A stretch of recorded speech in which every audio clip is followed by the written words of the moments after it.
Hello, welcome to our first post-spring break show. We have a beautiful weather. It looks a little cloudy right now in Colorado, but Jack, did you do anything fun today? Yeah, I went for a walk up to Chautauqua, and it was really nice, but what I'm wondering is, where has this weather been for the past 3 months? I've missed it. We're probably going to get snow next week or something, honestly. But I was indoors taking a test, so I'm jealous that you were outside. Rough. But speaking of indoors, we got some active stuff happening in the basketball team.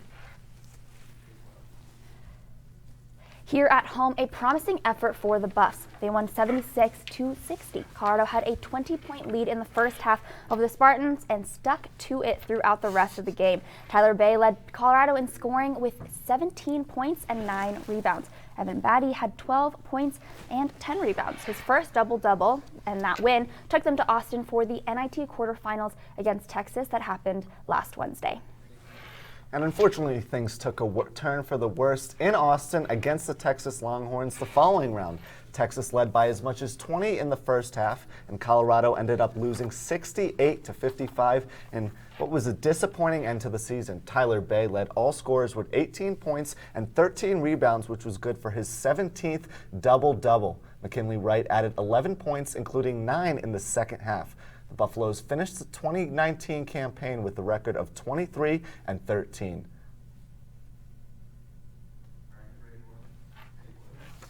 And here with more on that 23-13 finish, here is Connor Bonfilio. The Colorado men's basketball team finished the 2019 campaign with a quarterfinal loss to Texas, 68-55. The Buffs finished 23-13, the second best record in school history. When the calendar flipped from 2018 to 2019, making a run at the team record for wins in a season didn't seem possible. But anything is possible under Tad Boyle. Colorado began their season on a tear, going 9-1 before heading to Hawaii to compete in the Diamond Head Classic. Entering as a tournament favorite, the Buffs exited with a 1-2 record, beating Charlotte but losing to Indiana State and Hawaii. The Diamond Head Classic was followed by a set of losses in Arizona to open Pac-12 play. After beating Washington State in Pullman, the Buffs' losing woes continued. They dropped 4 of their next 6 games. The Buffs were barely treading water and sinking fast. When the calendar flipped from January to February, something happened that ignited the Buffs and changed the culture for the remainder of the season. Colorado bounced back, winning 12 of their next 15 games. Some of the notable wins included an Oregon thrashing, a Los Angeles school sweep in Southern California, and a home win against Arizona. After turning it on for the second half of the season, the Buffs finished tied for 4th place, but lost the tiebreaker to Oregon State. They entered the Pac-12 tournament as a 5 seed. Colorado won their first 2 games against Cal and Oregon State, but lost in the quarterfinals to the first-seeded Washington Huskies. After the calendar flipped from January to February, the Buffs won 12 of their final 16 games. Making a strong case for an NCAA tournament bid, the Buffs were denied. However, they were accepted into the NIT tournament as a 4 seed. Colorado hosted 2 of their NIT games, defeating Dayton in the 4-5 matchup and an 8-seeded Norfolk State. The Spartans upset the 1-seeded Alabama Crimson Tide in Tuscaloosa. Colorado's season came to a close after being blown out by the Texas Longhorns in Austin. After the first half season struggles, the Buffs finished with 23 wins, just 1 shy of matching the program record. Tad Boyle spoke on his 2019 team and what they've accomplished after one of the most successful seasons in Buffalo's history. Quote, "I love coaching this team, even when we're struggling. The turnaround tells you what can be accomplished by this group of guys. If they take the lessons that they learned, they have to understand we can't have stretches like we had in Hawaii. We can't lose those kinds of games." End quote. Boyle has a lot to look forward to next season. Aside from Naaman Wright, he will return his entire team, including the return of Dallas Walton and the addition of JUCO commit Maddox Daniels. While there's much to look forward to next year, let's reflect on the historical season Colorado fans witnessed across the country. With Buff Banter, I'm Connor Bonfilio. Back to you. As Connor mentioned, the Buffaloes have added a new player to their roster in Maddox Daniels, a 6'6", 200-pound wing player. Daniels is transferring to CU from junior college Florida Southwestern State. He's averaged 13.9 points and is shooting 43.1% from behind the arc. His coach at Florida Southwestern said, quote, "Maddox Daniels is a great shooter who can put the ball on the floor and create for himself. Daniels is also a good defensive player, which we're sure is what piqued Tad Boyle's interest." And quote, "His performance last season earned first-team All-Suncoast honors. The scholarship for Daniels was the last open scholarship for Colorado. They will also get back 7-footer Dallas Walton, who tore his ACL in the preseason, and Jacob Dombach, who redshirted this year." Put away those laptops, close your NIT history books, and put on your thinking caps because it's time for this week's trivia question. After a disappointing season-ending blowout to the Texas Longhorns, Colorado finished the year with 23 wins, tied for the third most in program history. That's right. So for this week's trivia question, we are asking you, when did CU record their highest win total and how many wins did they get in that season? We'll have the answer for you at the end of the show. And both the track and field teams and lacrosse teams are coming down the home stretch. And Vinay Simlot has an update on spring football. All that and more coming up next. Stay tuned. The greatest mascot in college athletics. I'm voice of the Buffs, Mark Johnson, and you're watching Buff Sports Live.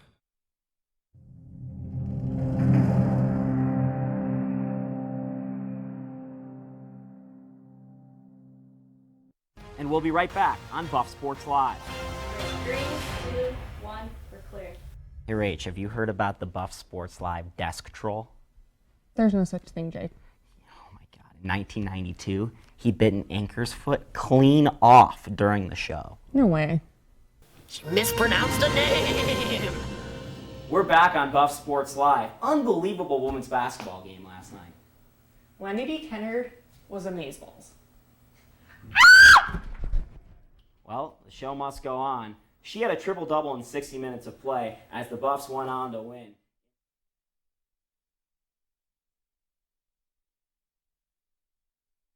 We are back with two athletes that are being recognized by the Pac-12.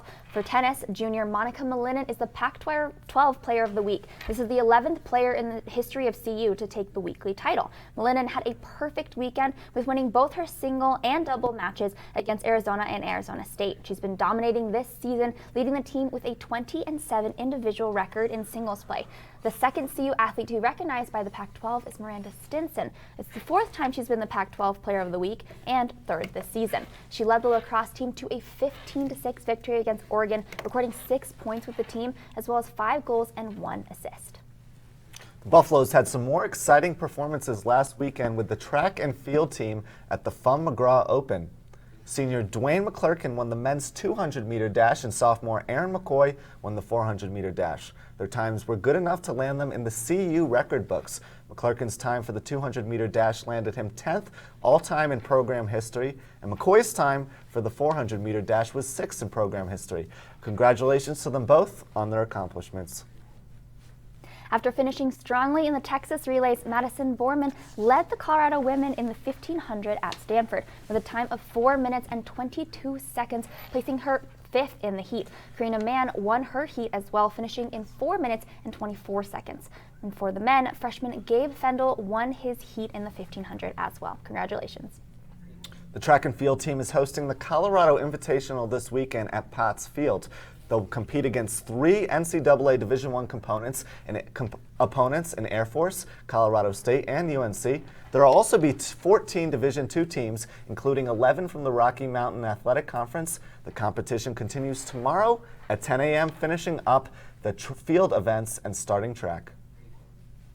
The 25th ranked women's lacrosse team defeated the Oregon Ducks 15-6 on Saturday. The win moves Colorado to 5-4 on the season and 4-1 in Pac-12 play.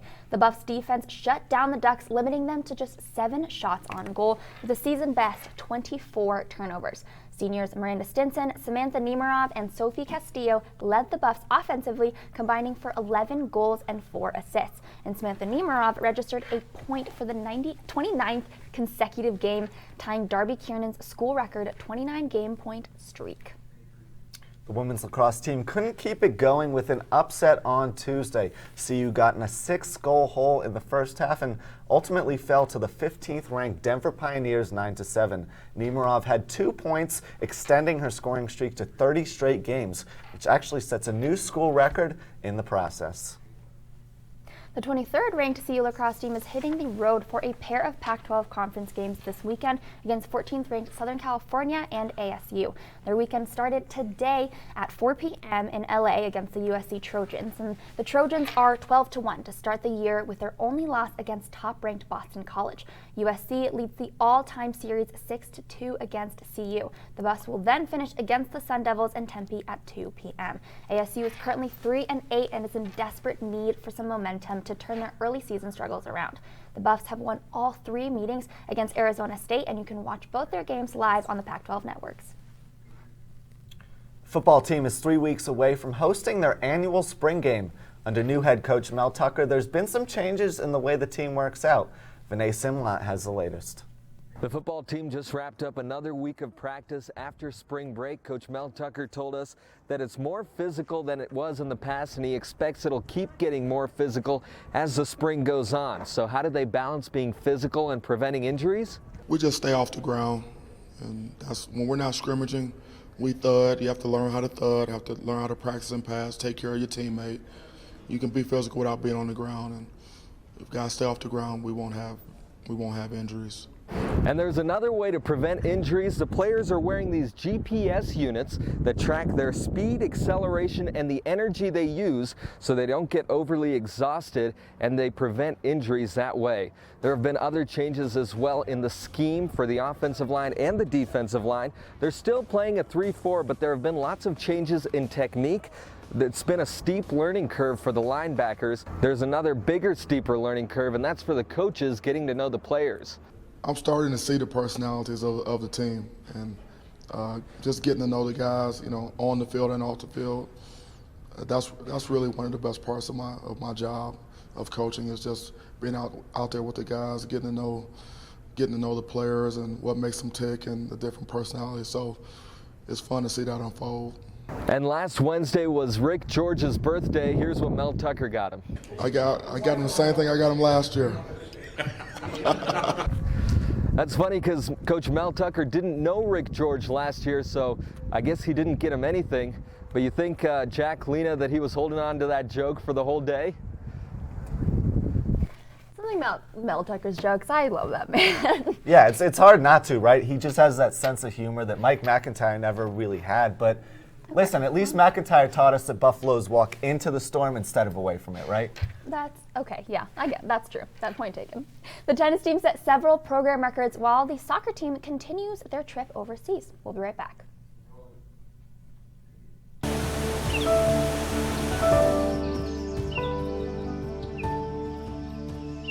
They were nervous and inexperienced, as new faces looking to achieve greatness. As the years went on, they grew confident in their abilities. Maybe. Yes, sir! Now they look to guide others in the same pursuit. There it is! Can you believe it? All are welcome to be featured on the biggest stage. Is it his time? Yes! We invite you to discover what you're capable of at BuffSports Live.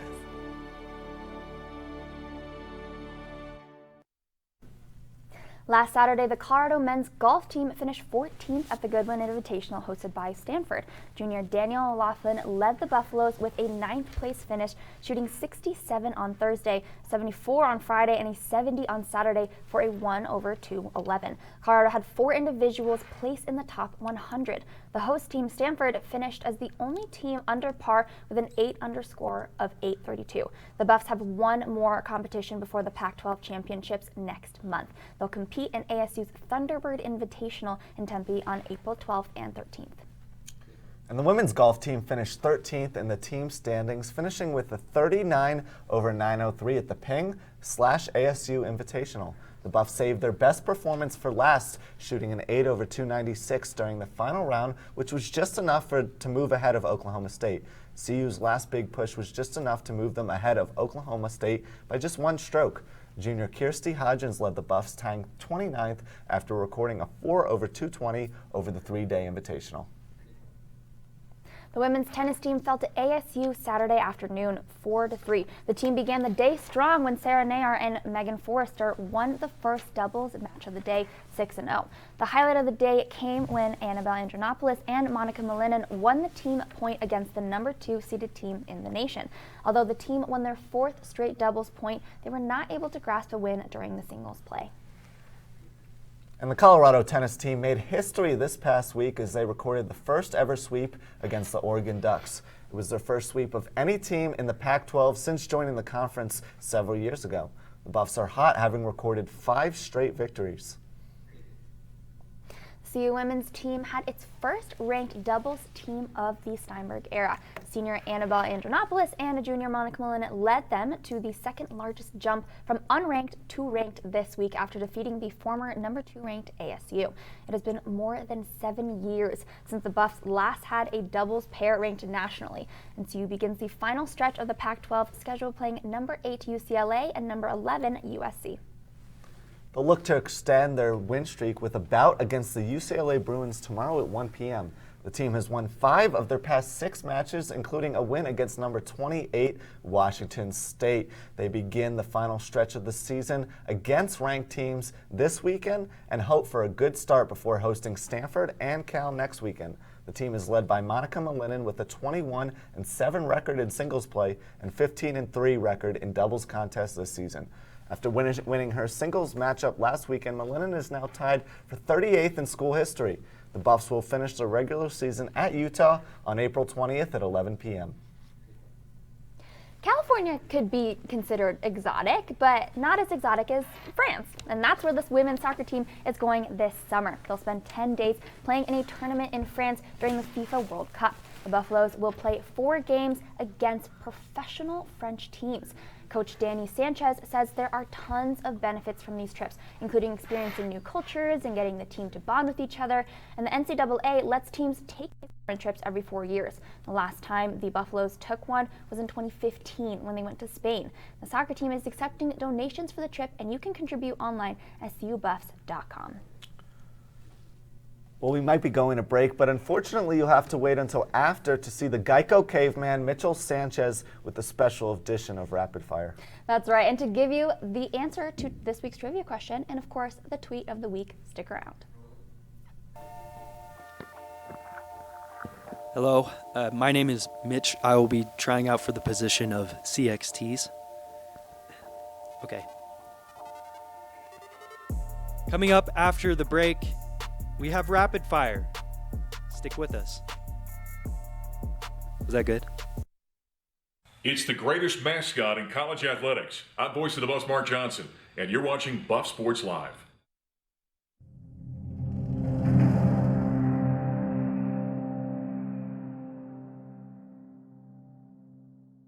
Please record in Mike and Q Talent in 5, 4, 3, 2, 1. Mic up on 2. All right, take 1. And fade camera 2. Take 3. Ready, red. Roll red. Take cam 1. Take red. Take it. Come on, roll red. Let's go. All right. Hey, what are you doing? I'm just calling the show. There's no show.